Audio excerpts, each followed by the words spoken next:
한번 넘겨주세요. 오늘 전도사님은 애국자의 태도라는 설교 제목으로 여러분들과 함께 말씀을 나눠보려고 합니다. 전도사님이 세 가지 퀴즈를 준비해봤어요. 그래서 여러분들이 한번 맞춰보세요. 알겠죠? 과연 네, 이 인물은 누구일까요? 알겠다! 아는 사람? 좋아요. 시은이. 오, 안중근 의사 맞나요? 오, 잘해요. 과연 몰랐죠? 알겠어요. 안중근 맞습니다. 다음, 이 사람은 자신 누군지 알겠다. 와, 좀 어려울 수 있어요? 가은이? 뭐죠? 누구요? 윤봉길? 맞습니다. 윤봉길. 와, 너무 잘하네요. 윤봉길이라는 사람입니다. 마지막, 이 사람 알겠다. 오케이.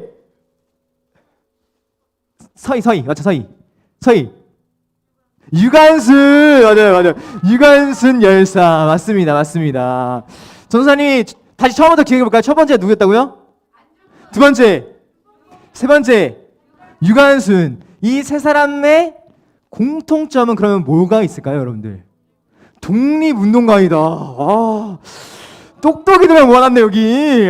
진짜 너무 좋습니다. 똑똑이들만 모아놨어요. 맞아요. 그리고 일제강점기 시대에 독립운동가였다는 거예요. 똑같은 일제강점기 시대에 태어나지 않았지만 일제강점기 시대를 맞았던 사람이었어요. 그리고 애국자였어요. 이게 대한민국을 사랑하는 마음을 가지고 자신의 목숨을 다해서 죽었던 사람들입니다. 이 안중근은 어땠나요? 일본의 총리를 이토 히로부미를 총으로 저격했어요. 우리를 식민지화했던 일본 총리를 죽였고요. 그리고 윤봉길은 어떠한 것을 했나요? 이름만 알죠? 여러분 좋아요. 이름만 알아도 좋아요. 뭐냐면 일본 고위관들이 있는 곳에 물병 포탄을 던졌던 사람입니다. 윤봉길은. 자신의 목숨을 바쳐서. 그리고 유관순은 3.1 만세운동을 주도했던 사람 중에 한 명입니다.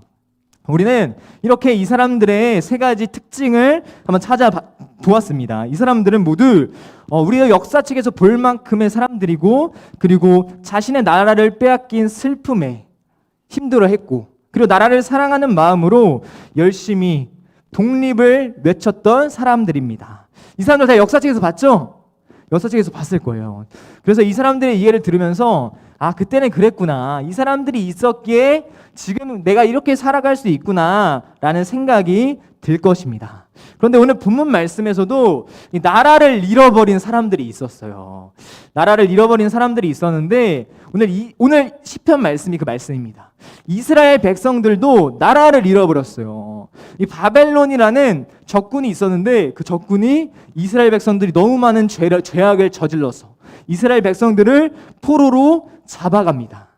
그런데 포로로 귀환하고 난 뒤에 다시 그 장면을 회상하면서 우리가 포로로 잡혔을 때는 이랬었지. 그러면서 회상하면서 그린 시가 오늘 시편 73편이라는 시입니다.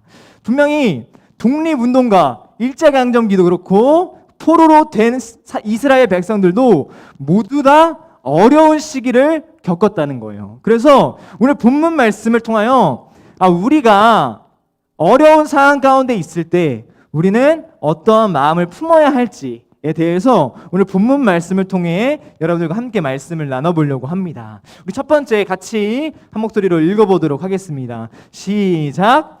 하나님을 기억하자. 우리 1절 말씀을 또 함께 읽어보도록 하겠습니다. 시작! 우리가 바벨론의 여러 강변 거기에 앉아서 시온을 기억하며 울었도다. 아멘. 이 유대인 사람 이스라엘 백성들은 바벨론이라는 대항군에 엄청나게 큰 세력에 포로로 붙잡혀 갔어요. 그런데 지금 우리처럼 이렇게 모여서 예배할 수 없었어요. 이 사람들은. 그렇기 때문에 그냥 포로로 잡혀갔으니까 그렇기 때문에 강가에 나가서 울었다는 거예요. 그런데 무엇을 기억하면서 울었다고요? 시온을 기억하면서 울었다는 거예요. 시온. 이 시온. 그런데 시온이라는 말은 대독님 만세. 여러분들 잘 생각했는데 시온이라는 말은 대독님 만세. 예루살렘, 이스라엘 백성들이 대독님 거주했던 만세. 고향을 그리워한 거예요. 고향을. 대독님 그런데 만세. 이 그리워한 것, 시온을 그리워한 건 대독님 기억했다는 만세. 것은 그냥 그 땅을 기억했다는 것이 대독님 아니라 만세. 그때 하나님과 함께 예배했던 대독님 것, 만세. 그리고 하나님을 찬양했던 것, 대독님 만세. 하나님을 기억했던 것을 대독님 바로 기억했다는 만세. 거예요. 이 사람들은 하나님과의 그 대독님 만남을 만세. 기억했다는 거예요. 대독님 여러분들 만세. 이 윤봉길, 안중근, 대독님 유관순 만세. 이 사람들은 무슨 말을 대독님 외쳤어요? 만세. 대한독립 대독님 만세라는 만세. 말을 외쳤습니다. 혹시 대독님 음악 틀어줄 수 있을까요? 만세. 음악 한번 틀어주세요. 예. 어떻게 말했냐면 대독님 만세. 대한독립 만세 대독님 이렇게 만세. 외쳤다는 거예요. 누구 목소리예요? 대독님 전우사님 만세. 목소리예요.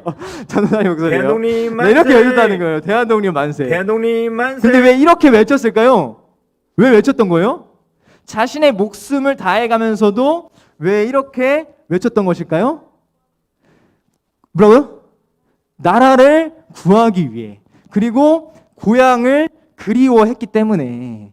일제강점기에 있는 대한민국이 아니라 자유로운 대한민국 고향을 그리워했기 때문에 대한독립 만세 이렇게 외쳤던 것입니다. 그것처럼 이 유대인들도 자신의 옛날 고향 예루살렘 시온을 기억했어요. 그리고 그렇게 되길 바랬어요. 하나님과 다시 예배했을 때 그때를 기억하길 바랬고 그것을 사모했다는 것입니다. 그래서 개인적으로 전도사님은 사랑하는 여러분들, 우리도 이 하나님을 좀 기억했으면 좋겠습니다. 이 사람들의 이 시인의 고백처럼 하나님을 기억했으면 좋겠어요. 이 사람들은 나라를 잃었어요. 자유를 빼앗겼어요. 그런데도 불구하고 희망을 놓치지 않았다는 거예요. 누구를 기억함으로? 하나님을 기억함으로. 그래서 우리 또한 이 하나님과의 만남을 좀 사모했으면 좋겠습니다. 그리고 여러분들이 옛날에 받았던, 이전에 받았던 그 은혜를 갈망했으면 좋겠어요. 그래서 사랑하는 여러분들, 어려운 상황 가운데 있을 때 이 하나님을 기억함으로 소망을 잃지 않고, 또한 그 하나님과 함께 있었을 때, 하나님의 은혜를 갈망했을 때로 그 은혜를 간구하고 기억하는 여러분들 되기를 소망합니다. 두 번째 우리 같이 함께 한 목소리로 읽어보도록 하겠습니다. 시작. 믿음을 지켜내자. 믿음을 지켜내자는 거예요. 바벨론 사람들이 이스라엘 백성들에게 이렇게 말했어요. 뭐라고 말했냐면, 야, 너희들, 너네 이스라엘 백성들은 어떤 민족이었냐면 하나님을 찬양하는 민족이었어요. 그래서 드럼, 기타, 지금 베이스 치는 것처럼 둥당둥당, 둥당둥당, 찡찡찡 이러면서 찬양을 불렀다는 거예요. 그런데 물론 드럼과 기타는 아니었겠죠. 옛날 악기로 분명히 찬양하는 민족이었어요. 그런데 그 사람들을 포로로 데리고 오니까 그 사람들의 악기가 남아있는 거야. 그래서 이 포로로 잡아온 사람들이 이렇게 말하는 거예요. 너네들 하나님 찬양하지 말고 우리를 텐션을 높여봐. 우리의 흥을 높여봐. 라고 말하기 시작하는 거예요. 그런데 이스라엘 백성들의 태도가 오늘 본문 말씀 가운데 나옵니다. 우리 2절은 이렇게 말하고 있는데요. 네, 이렇게 말하고 있습니다. 버드난 후에 우리가 우리의 수금을 걸었나니. 네, 그리고 5절, 6절도 이렇게 말하고 있습니다. 내가 너를 잊을진대 내 오른손이 그의 재주를 잊을지로다. 내가 예루살렘을 기억하지 아니하구나. 내가 가장 즐거워하는 것보다 더 즐거워하지 아니할진대 내 혀가 내 입천장에 붙을지로다. 뭐라고 말하고 있냐면, 하나님을 내가 찬양하지 못한다면 내 혀가 입천장에 그냥 붙어있는 게 낫겠다. 너희들을 찬양할 바에는 이라고 말하고 있어요. 그리고 또 뭐라고 말하고 있냐면, 내가 그 악기를 칠 수 있는 재능이 너희들을 위해서 찬양하는 거라면 그 재능이 없는 게 낫겠다라는 태도를 보이고 있다는 것입니다. 여러분들, 안중근, 윤봉길, 그리고 유관순 얼마나 심한 고난을 당한지 아십니까? 손톱이 막 빠지는 고난, 그리고 불에 지진 쇠를 몸에 대게 하는 고문, 그리고 물고문, 여러 고문들을 전도사님의 입에 담기도 어려운 고문들을 당했어요. 그런데 왜 그 사람들은 왜 친일파가 되지 않았던 걸까요? 그 사람들은 왜 대항하지 않을 수도 있는데 왜 계속해서 일본군에 대항했던 것일까요? 그것은 대한민국을 더 사랑했기 때문입니다. 그리고 대한민국을 향한 그 믿음을 지켜냈기 때문이에요. 그것처럼 우리도 그렇게 해야만 합니다. 우리는 어떤가요? 어려운 상황이 닥쳤을 때, 그리고 힘든 상황이 닥쳤을 때 우리는 그 상황이 빨리 해결되기만을 바라고 있다는 것이에요. 그리고 그 해결되는 거라면 무슨 수단이든 쓰려고 하고 있다는 거예요. 그러나 그것보다 중요한 것이 애국자들이 그 대한민국을 지켰던 믿음을 더 소중하게 여겼던 것처럼 우리도 하나님에 대한 믿음을 더 소중하게 지켜야 될 줄 믿습니다. 그래서 여러분들 예배의 성적이 여러분이 떨어질지 몰라도 예배에 나오는 하나님에 대한 믿음을 지켜내야 되는 거예요. 그리고 여러분의 상황이 어려울지라도 여러분들이 하나님께 의지하고 하나님에 대한 믿음과 사랑을 지켜내야만 합니다.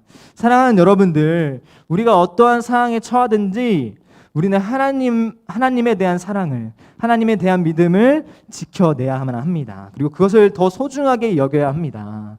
사랑하는 여러분들 한 사람 한 사람이 무엇보다 어떠한 힘든 상황에서도 어떤 태도를 지녀야 하는가, 하나님에 대한 믿음을 잃어버리지 않고 그 상황을 헤쳐나가는 것이 아니라 오히려 하나님에 대한 믿음을 더욱더 굳건하게 쌓아가는 여러분들 되기를 소망합니다. 이제 말씀을 정리하겠습니다.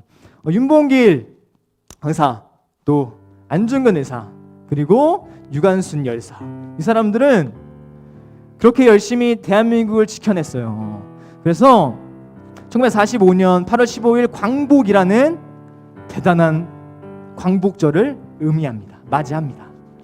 그리고 오늘 본문 말씀에 나왔던 이 포로로 잡혀갔던 사람들도 결국 포로 기한에서 자신의 고향으로 돌아갑니다.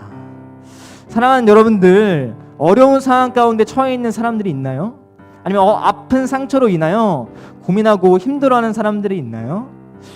우리는 하나님을 기억하고 하나님에 대한 믿음과 사랑을 지켜내야만 합니다. 그럴 때 하나님께서는 여러분들의 마음을, 여러분들의 상황을 회복시키실 것입니다. 여러분 한 사람 한 사람이 하나님을 사랑하는 마음들을 지켜내고 또 하나님을 기억하고 의지하여 정말 하나님 안에서 회복을 이뤄내고 하나님 안에서 승리를 이뤄내는 여러분들 되기를 간절히 소망합니다. 이 시간 같이 기도했으면 좋겠습니다. 이 시간 같이 기도할 때 같이 이렇게 기도했으면 좋겠습니다. 제가 어려운 상황 가운데 있습니다. 또 힘든 상황 가운데, 또 힘든 마음 가운데 처했을 때도 있습니다. 그런데 하나님에 대한 믿음을 잃어버리지 않게 해주세요. 그리고 하나님을 기억하게 해주세요. 그래서 정말 나라를 빼앗겼던 이 이스라엘 백성들이 하나님과 옛날에 이렇게 예배했는데 그 고향을 그리워했던 것처럼, 그 시온을 기억했던 것처럼 우리도 이 하나님을 기억할 수 있도록 해주세요. 우리 이 시간 이런 기도 제목 가지고 같이 기도하도록 하겠습니다. 같이 기도합니다.